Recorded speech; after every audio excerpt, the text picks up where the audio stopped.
Hi everybody, it's great to be back here again on Friday. It's Parashat Vayakhel, Pikuday. It's a double portion this week as we complete the book of Exodus, the second book of the Torah, and we're going to be beginning next week with Leviticus Vayikra.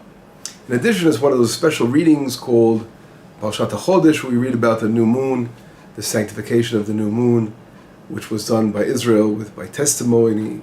They would go to the Jerusalem, and the court would sanctify the new moon. So, as we know, this is a preparation of Passover. That's why this whole time we spoke about that already. What are the meaning of these special additional readings we have at this time? But today I want to focus on something, just a verse where we read about in the opening of our portion, Moshe Rabbeinu gathering all of Israel together in chapter 35, and he's about to tell them about the tabernacle, right? Well, we discussed the tabernacle already? Yes, we did. We learned about it in Parashat Truma, in Parashat Titzaveh, part of Tiski Tisa, and so we learned about it in a theoretical way. All the building, what has to be done, how is it done, the details and all that. But now, these two portions, this double header, is about its implementation. How Moshe Rabbeinu gathers Israel now to tell them to implement what God commanded, and this, of course, is the end of Moshe Rabbeinu's last 40-day session on Mount Sinai. He comes down on Yom Kippur, on the holy day of Yom Kippur, and this is the day that the commandment of building the tabernacle and implementing it comes out. Now, I want to focus on an interesting difference of a verse. If we look here in verse number 2 in chapter 35, it says 6 days work will be done. And on the seventh day it will be holy, it will be a Shabbat Shabbaton. Shabbaton is like a double word of Shabbat. We'll understand that in a moment as I'm going to read to you Rashi.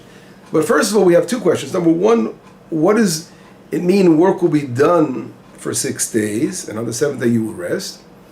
But if we look, for example, in other places in the Torah which talk about Shabbat, and there are many of them, there are about 10 times Shabbat's mentioned in the Torah. But if we look, for example, in Exodus chapter 31, it says in verse number 15, it says, Shesh yamim yaseh melacha. You shall do work for 6 days, and on the seventh day you will rest. So there it's referring to a person doing the work. 6 days you will do work. Here in our verse it says, for 6 days work will be done. Now, it seems like, okay, it's just another way of grammatically saying something that's grammatically correct, but obviously there's a difference. See here, it's something you can only see by reading the original Hebrew. As I mentioned many times, very important to know the language. So, yaseh melacha means work was referring to the person. It's a masculine form, and it's therefore referring to a person doing the work. Yaseh melacha, a person will do it. But here it's saying ta'aseh, it's feminine, meaning referring to Shabbat itself. Work will be done on the 6 days, but work will be won't be done on the Sabbath, right? Ta'aseh melacha, not referring to Shabbat. I meant referring to the word melacha in Hebrew, which is a feminine word, and therefore 6 days work will be done, but on Shabbat work will not be done. Now, what is the implication of that difference? Is question number one. Question number two: what is the meaning of Shabbat? Shabbaton. Why is it enough to say Shabbat? Why do we have to repeat Shabbat, Shabbaton? And here I'd like to read, Rashi actually brings down these two answers brought down in Exodus chapter 31. Rashi says like this. Rashi says Shabbat Shabbaton means Minuchat Margoa. He means a very special restful Shabbat. Velo Minuchat Arai, but not a temporary rest. And we have to try to understand in a moment what Rashi is referring to. But what is Shabbat Shabbaton, the double language of it? Shabbat Shabbaton. Rashi says, Lechach kiflu hakatuv. Why is it a double form? Lomar shasol bechol melacha afilu ochel nefesh. He said every work is not allowed to be done on the Sabbath, even for the purpose of cooking food. The same expression is mentioned as well in regarding to Yom Kippur, the Day of Atonement. And therefore we know that on Yom Kippur itself, just like Shabbat, we're not allowed to cook. This is different where to the other holidays, which don't fall on Shabbat, they fall during the week. Everything is very similar to the Shabbat. We don't do any work, but One exception is that we're allowed to cook. If we prepare fire in advance, we're allowed to cook. And that we call in Hebrew, ochel nefesh. So we see that Shabbat is unique, as well as Yom Kippur, in that Shabbat, we are totally have to abstain from anything. It's a total, what we call a rest. And Rashi calls the expression minuchat magoa, total relaxation of a rest of magoa. We have to understand the deep meaning behind it. I would like to bring down the words of Rabbi Yehuda Aryeh Leib Alter. He was the Sfat Emet, one of the famous Admorim, one of the famous Hasidic masters who lived from the first of the dynasty of the Gur, Hasidut Gur, and Gera, I think in English they call it. He was born in 1847, passed away in 1905. And I'd like to read, in Poland, I'd like to read just a quick explanation. Well, we can't read his stuff quickly, he's always very deep, but just to try to understand his question. He's trying to explain what Rashi means. What does it mean, menuchat magoa? And he explains like this. He says, like this. It says, and he brings down a verse from chapter 31, Exodus, referring to Shabbat. It says, Vata daber el bnei Yisrael, verse number 31, chapter 31 in Exodus. It says, Vata daber el bnei Yisrael, you speak to the children of Israel, saying, Ach et shabtotai tishmoru. Ach is like a sort of a word that comes to emphasis something. Ach, surely at Shabbatai Tishmo you will watch them. Ki oti, because it is a sign between me and Benechem, your children, for generations, to know that I am the God who's making you holy. Now this is an expression mentioned in chapter 31. Now, the Sfat Emet, as I said, the rabbi from the Gera Chassid rabbi, he says like this. He says, the word et, it says, ach et shabtotai. In Hebrew, the word et is like, sometimes it's a connecting word. Ach et shabtotai. Right? Behold, you must, observe my Sabbaths. Shabtotai is in the plural form, right? Et. So the word et is like, spelled for the first letter of the Hebrew alphabet and the last letter of the Hebrew alphabet. It comes to include. Et shabtotai. Right? It's like an addition. There's no. I don't think there's a translation in English, but it's in Hebrew. In the Torah, it's full of those connecting words. And he says like this: Et hu hatafel Shabbat. What does it mean? Ach et shabtotai tishmoru. Surely you shall observe Shabbat. So he's saying that refers to something which is secondary, right? Tafel, it is under the Sabbath. What is under the Sabbath? That's the 6 days of work. Me'alef atav, the word et in Hebrew, as I mentioned, is composed of 2 letters. The first letter of the Hebrew alphabet and the last letter. So that refers to everything from Aleph, from A to Z, as we say in English, from Aleph atav.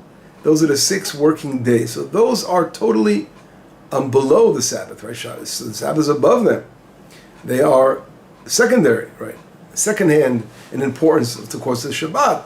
And he goes on to say, "V'tzrichin lamshich erat Shabbat b'nei hamaseh." And therefore, we learn from this that for the Shabbat we have to bring the light, the beautiful light of the Sabbath, within these days of activity that we have during the week.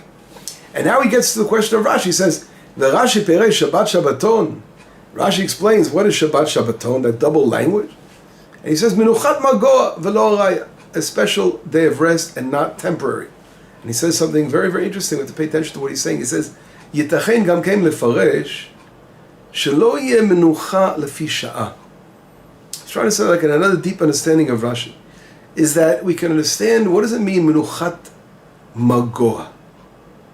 Is that it shouldn't be just like a rest, like a person's shutting things down for now. A lot of times during the week we need rests like that, just shut things down. But he's saying, rak lityashev menuchat Shabbat belev al kol yemei hamaseh. But he's saying much more than that.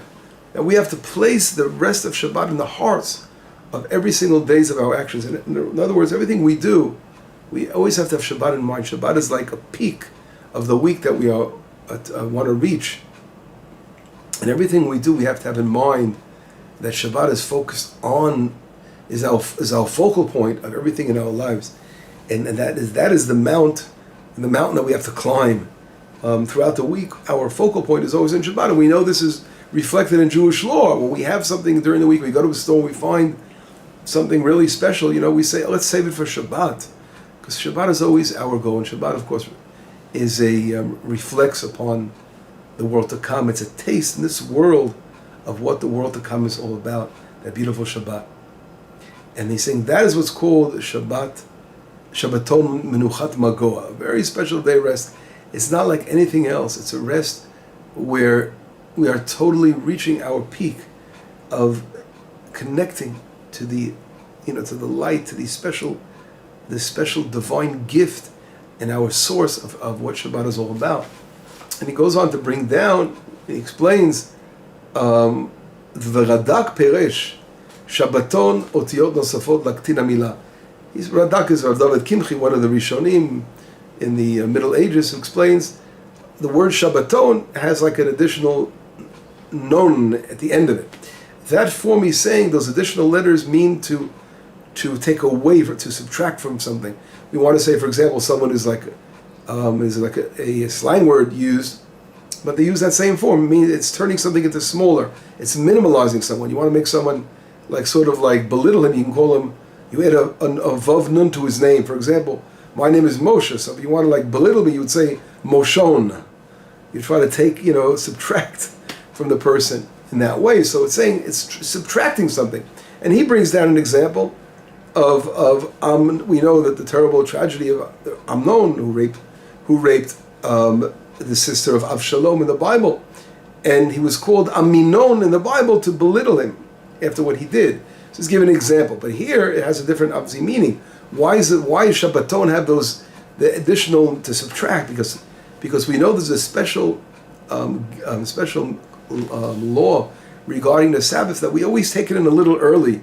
That's why a lot of people running, the last minute, getting ready for Shabbat, and we all obviously have this problem getting things ready, and then we don't really take it in a little early. It's add on a few minutes before the sun sets to Shabbat, and make sure you make all the preparations early, because we want to take part of the weekday itself, Friday, and make Shabbat even longer to show our love for that beautiful Shabbat.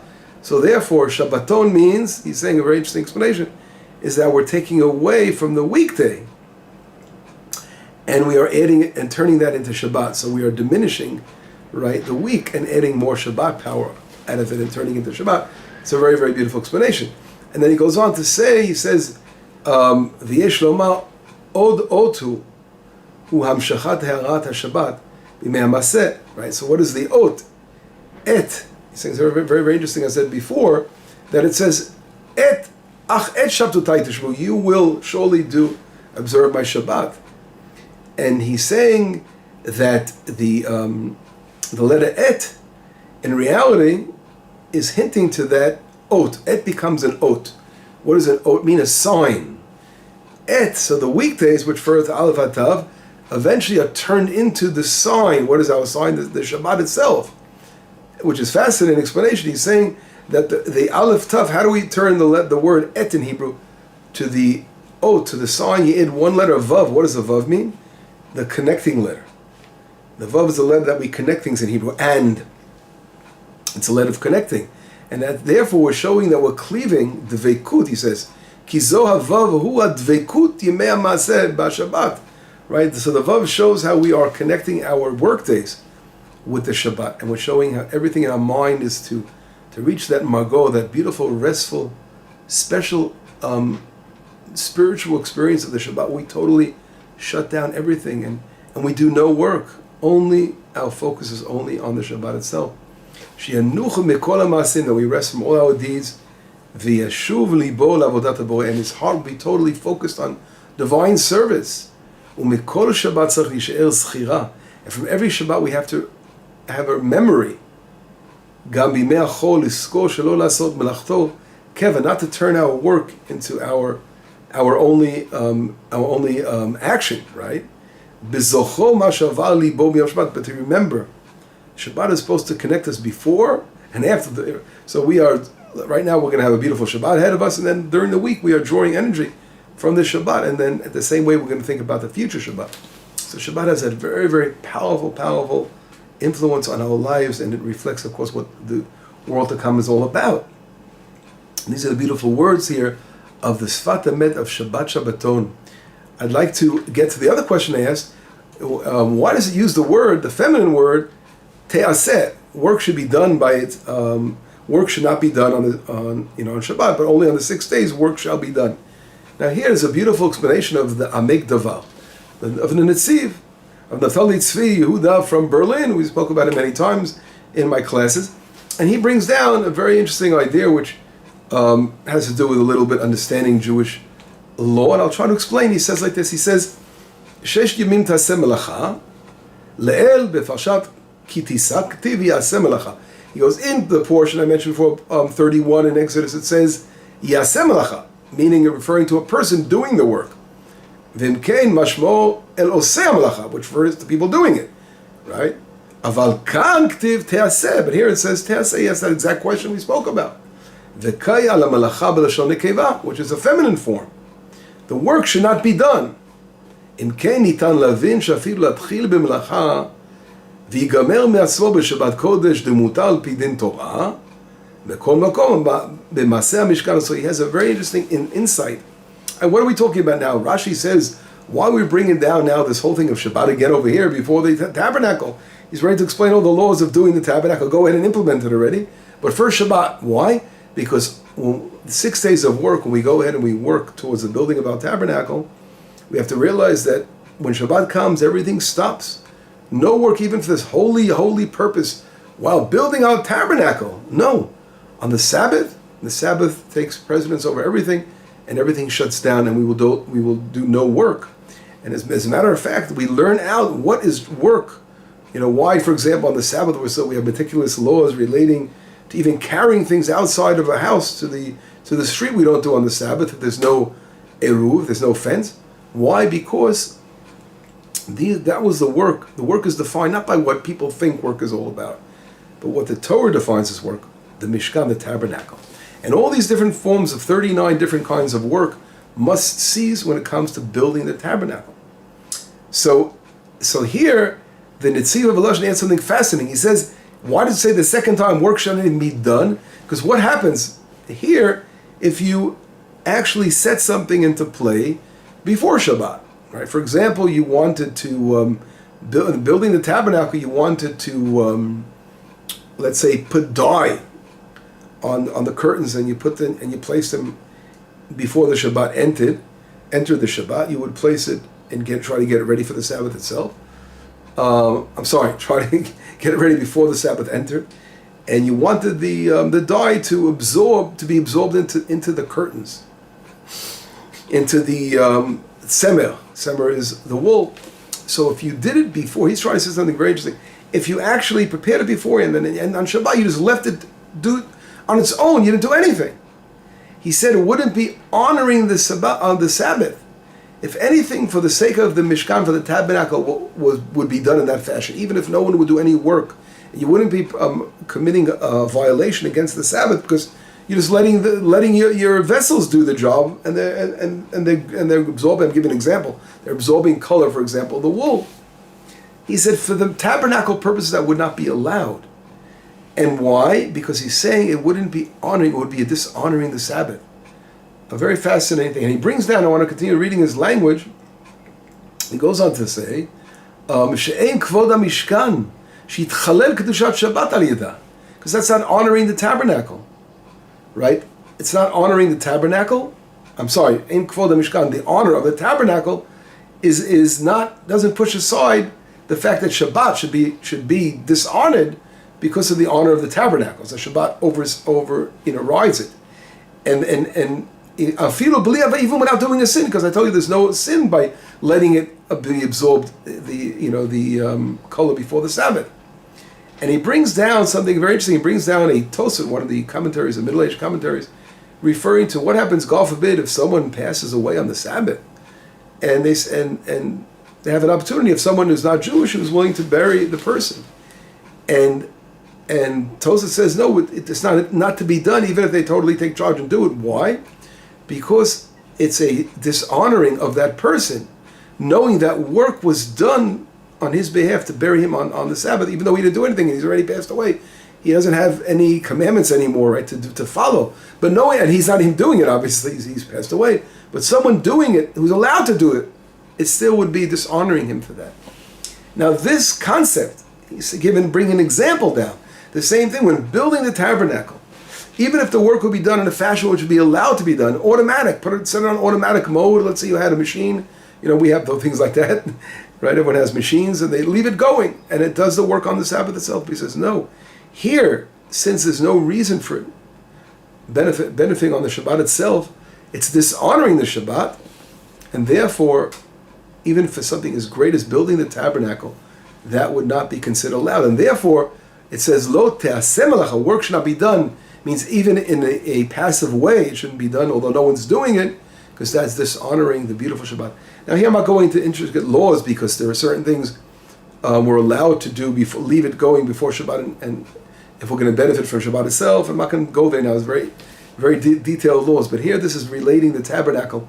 The Netziv Volozhin actually has an addition where a rabbi asks him a question and brings down other situations where that seem to contradict what he's saying, but he answers him. But I'm not going to go there now. This is a more of a scholarly Talmudic, we call it Hebrew lumdus. You have to know a little bit more background than Talmud to understand this concept. But I was going in a different direction, trying to show you how beautiful, how special Shabbat is. That not only we do not do work directly, right? Here's the example.